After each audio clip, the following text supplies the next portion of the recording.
لك الحمد كله ولك الشكر كله وإليك يرجع الأمر كله.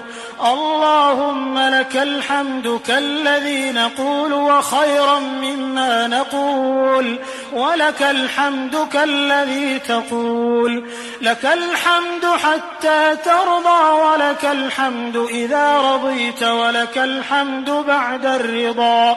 اللهم لك الحمد بما هديتنا ورزقتنا وخلقتنا وفرجت عنا. لك الحمد بكل نعمة أنعمت بها علينا في قديم أو حديث أو خاصة أو عامة أو سر أو ما كان محمد أبا أحد من رجالكم ولكن رسول الله وخاتم النبيين، وكان الله بكل شيء عليما.